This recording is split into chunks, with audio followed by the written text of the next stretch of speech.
Hey folks, welcome to another episode of Plan A Conversations. I am Clay S. Williams. I'm a transformation and change coach, specializing in transformation in the corporate and media space. I know for a lot of you who have been longtime listeners to the podcast, you know we formally ended our audio and video show about 9.5 months ago. And you're probably wondering why we're back after such a long period of time after I said the podcast was done. Well, listen, I'm so excited to bring to you a limited 3-part series with 3 global guests. I was going throughout my work over this last year, and I was having a lot of conversations on spirituality in the corporate space, whether I'm coaching executive clients or having team communication retreats and things of that nature. And one thing that would just come up over and over again, that wellness conversation, yes, but a lot of people wanting to have a deeper conversation around spirituality. How do we believe in something higher than ourselves that goes beyond our 5 senses? And as these taboo conversations were taking place, where people really didn't want to share their spiritual beliefs, their mystical learnings. And when I say mystical learnings, I'm talking about mysticism, astrological blueprints, and so forth. I thought it'd be really great to have a safe space to start talking about what does spirituality mean in leadership roles on a global stage, especially with some of our top corporate leaders. And today I'm so excited to begin this 3-part series. And so the person that you're seeing on the screen, I'm allowed her to introduce herself. She's Dr. Serena Huang. Welcome to the show, Dr. Huang. It's so great to see you. Thank you so much for having me. It's great seeing you again as well, Clay.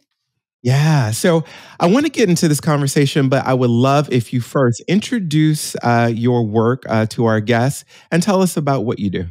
Sure. I am a thought leader and practitioner in people analytics, HR technology, and ethical AI. I'm currently the head of global people analytics, visualization, and HR tech at PayPal. Previously spent some time at other industries like Kraft Heinz, GE, Cook Industries, also leading people analytics and lots of, a lot of time with data. One of the things that really I enjoy doing is speaking and writing about what I do. So thank you so much for the opportunity to be here and to share more. I also love the candid conversations. I'm not sure if you knew this. Courage is one of my 2022 words as I sat down on December 31st last year. And so this year on the LinkedIn platform, I've been creating candid and courageous conversations about these taboo topics because I think there's going to be so much value in talking about it more. And if we can get dialogues going, the better. Yeah, I agree. And one reason why I was very interested in talking to you, Dr. Huang, is specifically because your work focuses in on data and people and studying a lot of those research trends. How do you marry both data and spirituality in your leadership? Like, how does that work when sometimes I'd imagine the data shows one thing and maybe your other senses say we might need to go another direction? Yeah, definitely. I think that's maybe 80% of my job is separating what is noise and what is fact with data. One of the practices that I personally use and would recommend to anyone who wants to give it a try is mindfulness. And being mindful means being present, right? So as you look at what data might share, what data might tell you, sometimes isn't the story you wanted to hear. A lot of times I get into conversations with leaders where they're talking about an employee problem like attrition. Remember the Great Resignation that was all the rage, and now it's turning to quiet quitting and difficult conversations like layoffs these days on multiple platforms. And where data could definitely play a role in telling you what reality is, but we as humans always have emotions and we have intuitions about what we think the world is. So oftentimes I bring data that may not be the news they want to hear. So I use mindfulness for myself and actually advocate it for every one of my internal clients and my team members to practice to stay present. And part of that is also to be open-minded and not assume. So I find that practicing mindfulness has helped me greatly to put some of those intuitions, perhaps incorrect perceptions aside, and really look at the fact and let the data tell me what I need to do next. Yeah. And speaking of like that mindfulness piece of it, was that born out of a spiritual or religious tradition that you grew up in? How did you get into that practice? Yeah, so I would say my family has an interesting background. There's a mix of Buddhism and Christianity as well. Just I went to Catholic school for my middle school actually, and then probably the other half of the family is Buddhist. And there's been lots of people in my family who practice meditation. In fact, my dad taught me how to meditate when I was 7 years old. And so I've been meditating since I was 7. So the not being able to sit still problem is not something I had experienced as a child, because I was able to sit still for a solid 30 minutes for a long time. Wow. So, okay. yeah. Walk us through that process, especially being a kid. And I'd imagine, go ahead. Yeah. Oh my goodness. So my dad was himself. He's a long time practitioner of meditation, and he would do it every evening. And so we would just sit down on a mat for about 30 minutes before bed. And I found it very difficult initially, because you can imagine 7-year-old trying to do that. And all I wanted to do was run around, maybe watch TV. So he would teach me how to breathe. So he would walk through some of the vision exercises, like, kind of guiding through different visuals that we might think about in the meditation process. One of the interesting tricks I found as a kid is sometimes people give you the option, oh, you can stay, if you've been through a guided meditation, you can keep your eyes open or you can keep them closed. What I found to be the most helpful as a child is to keep them about 25% open. So not closed all the way, but you are not distracted by everything that's happening. And so you're kind of staring down with 25% open, but you can actually just be more present, is what I found to be helpful. So if anyone's listening and giving it a try, please let me know if it works for you too. I'm always gathering data on what works. And so we would do that. And sometimes we would have light music playing. Sometimes it would be complete silence. As I got more advanced, I was able to do this on my own without any guided meditation, any music, and just focus on my breath. And gosh, I forgot about that for a very long time as an adult. People get busy, we have corporate jobs, and it takes a lot of time. And I didn't really practice meditation for years. Until the pandemic hit. I was working at Kraft Heinz at the time, and we went from 100% in the office. I was commuting in every single day, seeing all these colleagues in a big office, and suddenly it came to a halt. I was at home in front of my laptop for hours and hours at a time. Right. And I found that to be really difficult. And, I did everything like all of you did. I learned how to bake banana bread. There was so many versions of banana bread. I made recipes. I tried to go vegan. I mean, everything that people were doing. And I still found it very difficult to calm the noises in my head. I was still worried about the world. I was worried about my health. I was worried about my teammates. And it was very difficult. And Kraft Heinz was, of course, one of the largest food companies in the world. So we have frontline employees. The food was flying off the shelf. We needed to find a way to make sure the world is fed. And that causes a lot of stress that I later realized was a bit draining on my energy that I just didn't know at the time. Right.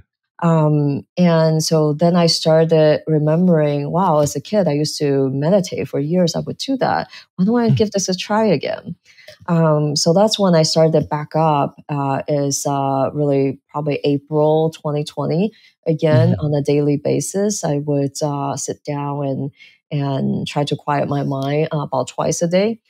Um, I found it extremely difficult. I initially Mm. thought I had lost my touch. Really, like, oh my gosh, I Right. used to do this perfectly as a child, and now I can't even sit quietly for 3 seconds because I'm worried about everything that's going on.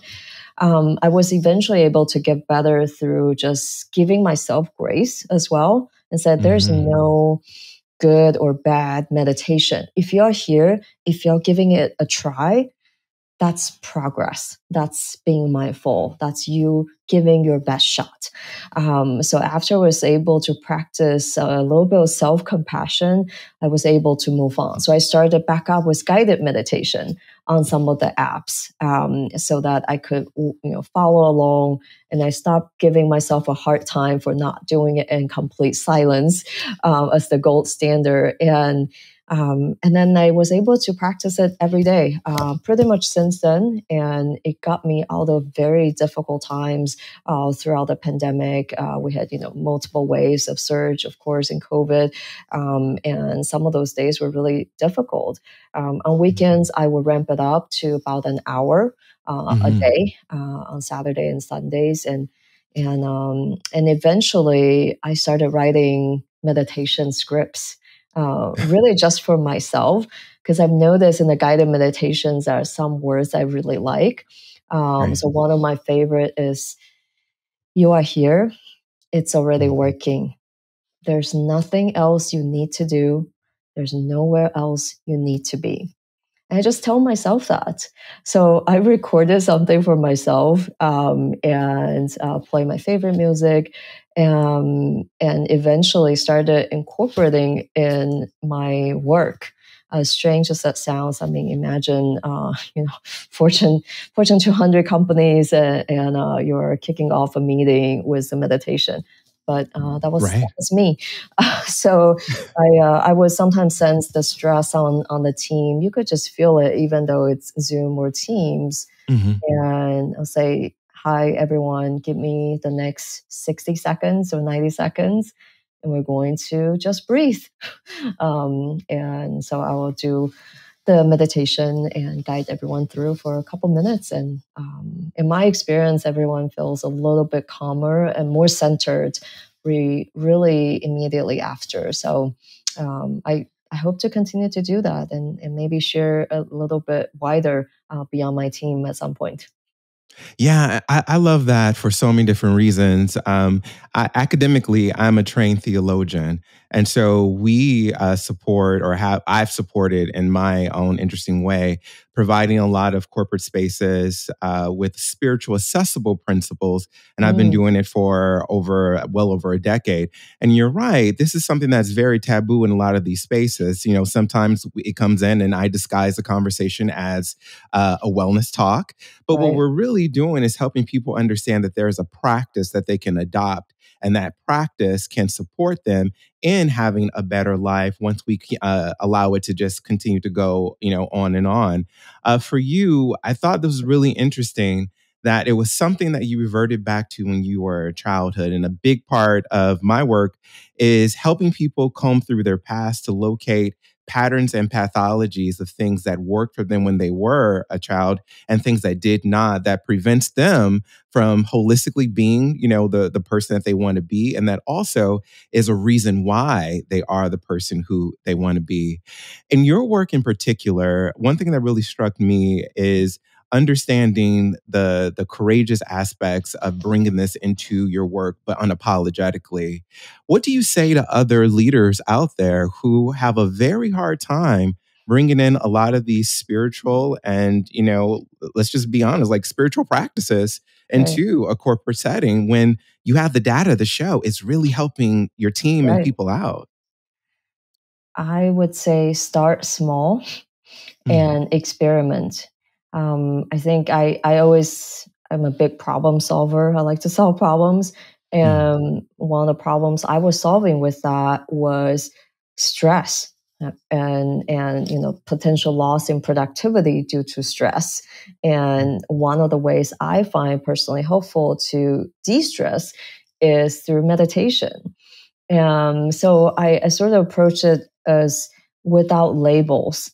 And because I think once you place the labels on them, whether it's religion or even call it spiritual, which is a safer word in a corporate setting, it still doesn't feel 100% safe to everyone.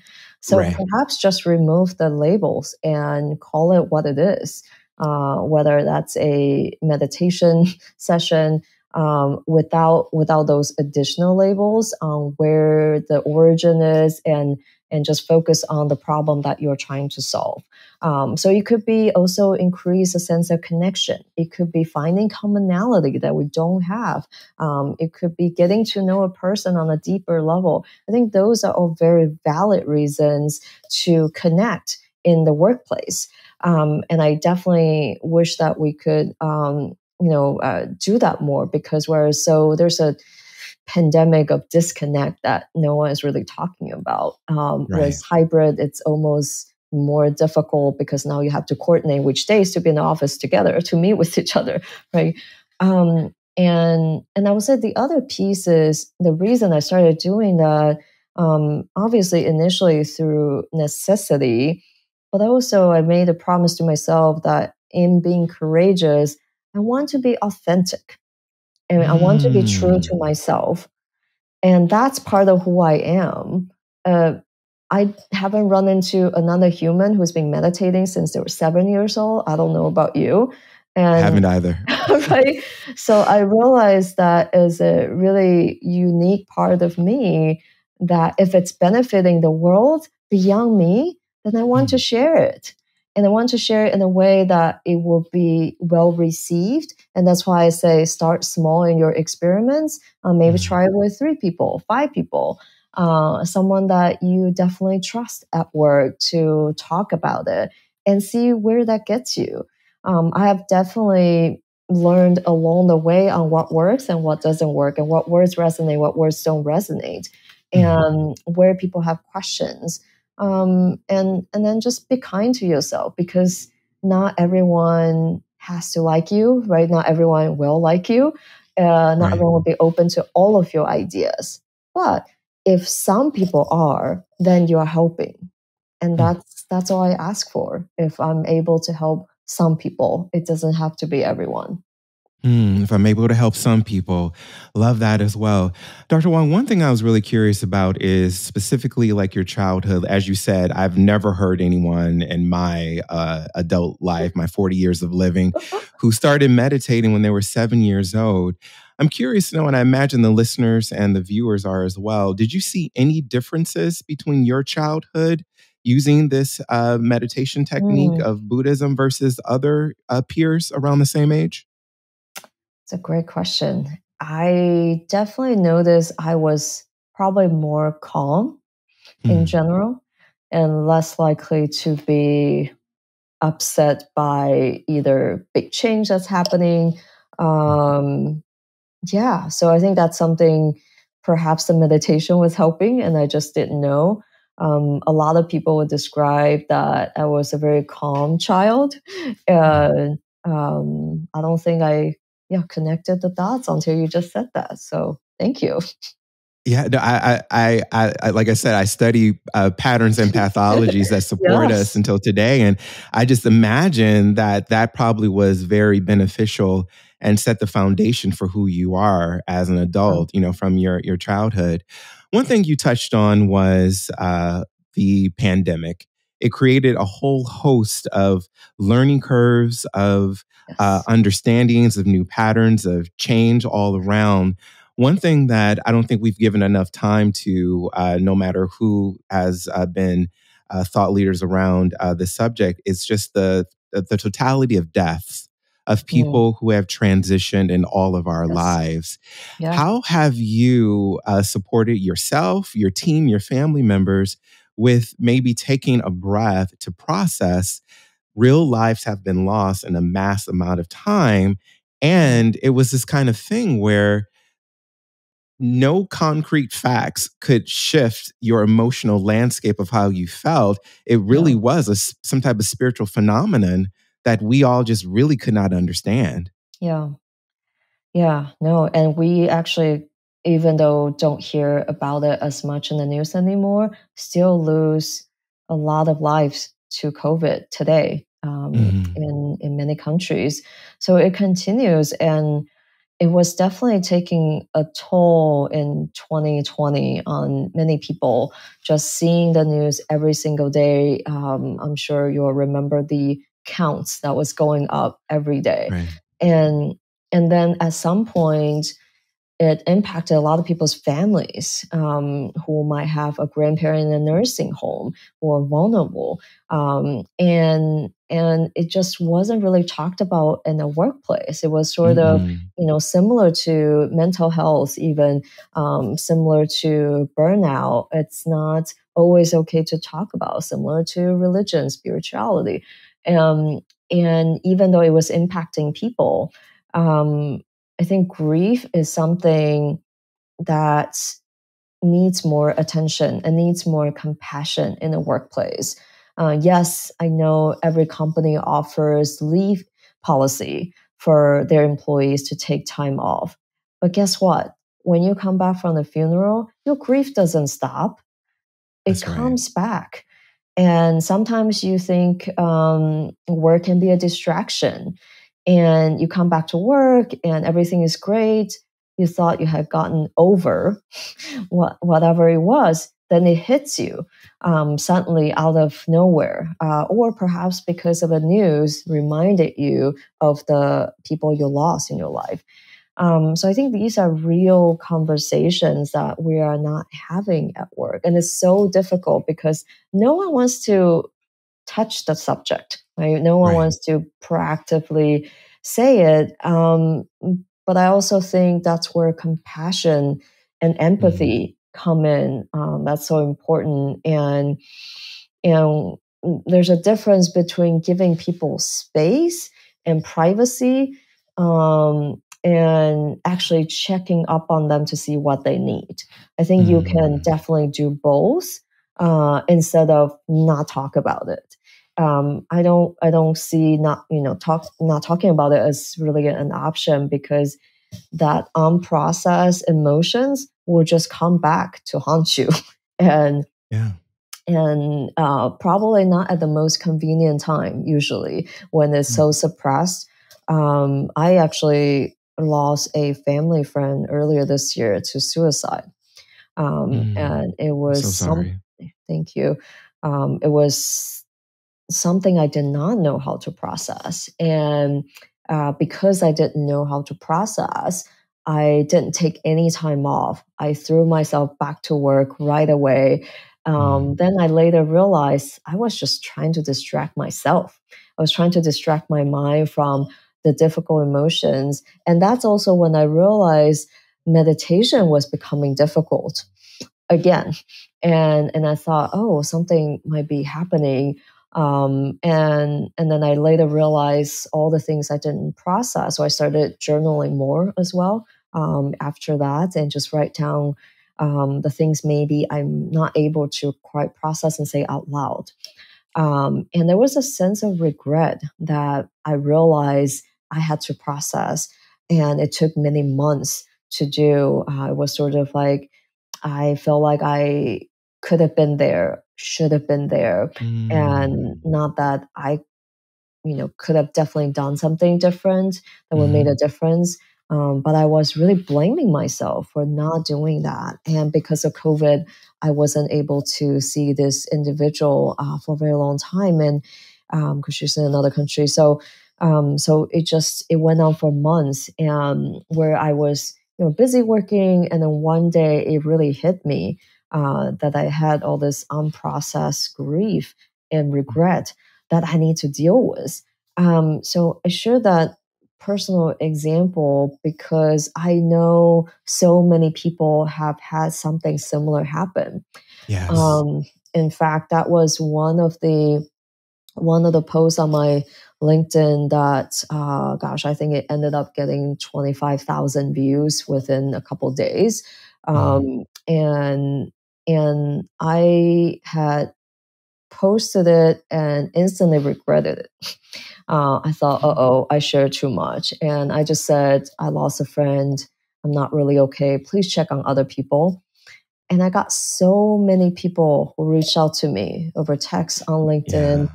in DM, at work, um, from people who had very similar experiences that I had no idea. Some very recent as well, and some more, closer relationships than mine. I had someone who shared they lost their son to suicide. I mean, it was really sad to hear all the stories, but I also felt very supported in that when I share my personal story, and really that it was able to create a space for courageous conversations like that. Yeah. So I think that's something I don't know how exactly to to create on a larger scale because it seems very individual and on a personal level. And I think that's probably okay, but I would definitely love to be able to help by encouraging others to share, creating more safe spaces for people to gather and just talk about things that they haven't had a chance to process, to talk about Yeah. how they might be able to move forward and help each other with something that helps. And sometimes it's just compassion, it's just empathy. Sometimes it's just a friendly ear and listen in silence. That's all okay. Sometimes it's a book recommendation, a journal prompt, what have you. But I think there's a lot that we can do as a community, if we are able to create a space for that. And this is why I wanted to create this limited series because in every conversation I have, it doesn't matter if it's a team or individual, someone always emails or they'll send me a message through LinkedIn and they Right? may say something as simple as I hope this doesn't sound really bad, but can you pray for me? I'm going through a Mm, really hard time right mm, now. Can you meditate, for me right. or with me in your own time? It's a really delicate scenario. And what Yeah. I think the pandemic has done in general, it's allowed us to kick that door wide open. But my concern is the door is closing again, where we are not connecting Right. as much, where we're not doing what you're saying of having these courageous conversations. But I know so many people are doing it privately, but they're not doing it collectively. So I'm hoping that these Mm, three conversations will support people and to start taking this back, not only to their teams, but to their everyday lives. Because once we are on a journey of being well within ourselves, it's a trickle domino effect. In our right. lives, we do great. At work, we do great. And it supports the business bottom line. Would you agree? Yes, absolutely. I think employees' health and well-being is critical to organization success. I have no doubt about that. And to get every employee to be healthy and well, there's a lot in that equation. There's the connection that we said sometimes could be missing Mhm. virtually. There's also this sort of let's move on, and not make space for what we were starting to make space for. So I really appreciate you giving me the chance and giving the world a chance to hear and maybe just pause for this moment and think about what we can do so that we don't revert back to, whatever was not working at work before. Right. Um, I think this is the moment that is really important for a lot of people individually thinking about what coming out of pandemic means for them. Mhm. And a lot of people have changed jobs, right? Last year, every month, we had about 4 million people in the US who switched jobs, or resigned at least. That's a lot of people. And this year, recently started to slow down, but I would say a lot of that you see people jump industries too, and completely different jobs, go back to school, start their own business, what have you. And a lot of it is due to the rethinking that they had done since the pandemic of having had to live a different life that wasn't quite their choice. None Mhm. of us had the choice. And then pausing sometimes being forced to pause as well and really think about what kind of life do I want to live. So I think a lot of people have been thinking about something. Maybe the pandemic just accelerated the change to a different industry, to something else. I have also reflected a lot on the purpose in my life. And this Mm. year I read the book, what is it called? The Purpose Driven Life, Yes. by Rick Warren. Hmm.